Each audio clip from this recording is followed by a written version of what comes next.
Hi everyone. I hope you're enjoying the winter wonderland outside today. Personally, I'm not a fan of snow or winter for that matter, but I guess we just couldn't escape the snow this year, living in the Northeast especially. Before I review the assignments for this week, I'd like to take a moment to commend you for your wonderful work in the course, particularly on the discussion board. Every week I look forward to reading your main posts and replies, learning about your interpretations of the readings and getting a glimpse into your minds as we work together to understand the text better. For instance, for discussion forum number 4, many of you realize that poets can use multiple poetic devices together in a single line. And others noted that poets can use the same device to create different themes and rich meanings in their poems. So keep up your excellent work on the discussion board and keep up your great work in the course. For this week, we will take our critical reading and writing journey further, beginning our first formal writing assignment of the course, which is called a literary analysis essay. So for this week, first, be sure to review the essays instructions in the week 6 assignments folder. So when you review the instructions, you can look at the video in which I review the instructions with you, or you can simply just review the instructions on your own. So it's called essay number 1, the literary analysis. It's worth 100 points, and the final draft is due on March 17th. The instructions are split up into 3 sections. The first section talks about the purpose of the assignment, looking at the knowledge and skills you will gain after writing this essay. The second section looks at the task itself, what you will be doing. And for this essay, you will write a 2-page literary analysis, examining the ways in which one poet uses 2 poetic devices to convey the logos or deeper meaning of one poem.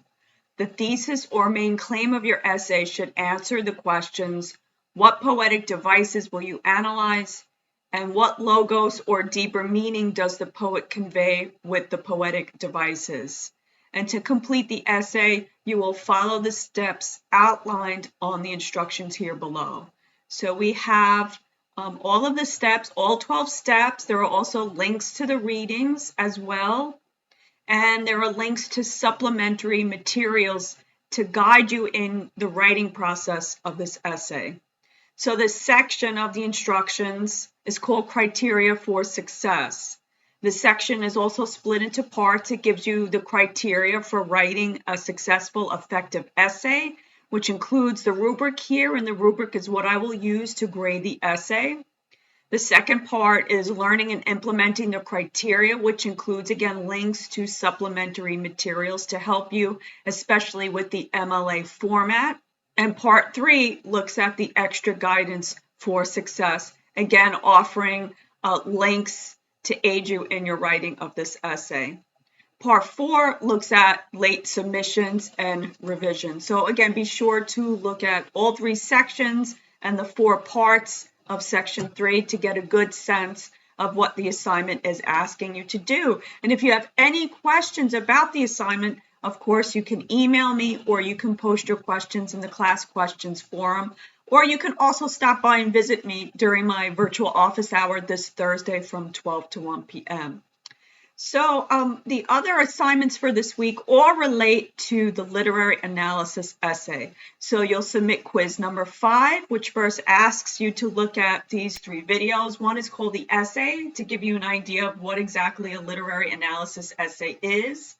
The next video is called the introduction, how you can write the introduction of a literary analysis essay. And the meal paragraph video outlines how you can organize your body paragraphs for a literary analysis essay. So you watch those 3 videos, then you answer these 5 questions, and the quiz is due by the end of the day on March 1st. Then we have activity 5, which is called feedback practice, right, that you will submit this activity before your participation on the discussion board, because this activity gives you practice with providing constructive criticism to a peer. So for the activity, you'll watch the video providing feedback. Then you'll review the document template for introductory paragraphs of a literary analysis. And then you'll read the following sample introductory paragraph from a peer who's not in the class. And then after reading this paragraph, you'll respond to the 5 questions. So this feedback activity is due by the end of the day on March 1st. Lastly, you'll participate in discussion forum number 5.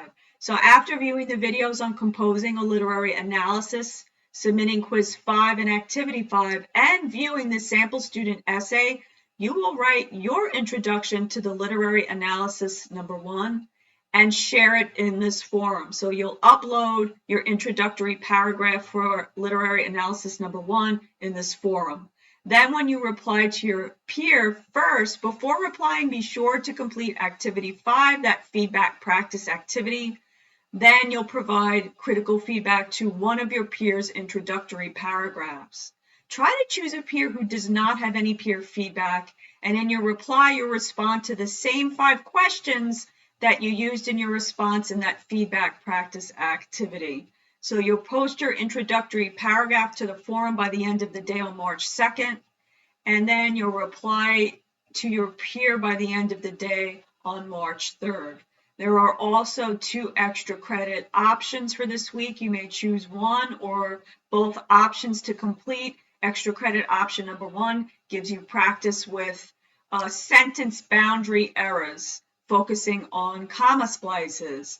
And then extra credit option number 2 looks at another common sentence boundary error, fragments. And both of these extra credit options are due by the end of the day on March 3rd. Next week, we will work with tutors in CTAS, the Center for Tutoring and Academic Services, during a virtual tutoring session on March 9th from 3 to 4 p.m. So be sure to make any necessary arrangements to attend this mandatory virtual session. If you can attend on March 9th, there will be 2 other alternate sessions, one on March 10th from 1 to 2 p.m. and one on March 8th from 1 to 2 p.m. Next week, actually before next week, I will upload in the week 7 assignments folder instructions for this virtual tutoring session. If you have any questions or concerns about the essay or the virtual tutoring session next week, you can email me, you can post them in the class questions forum as well.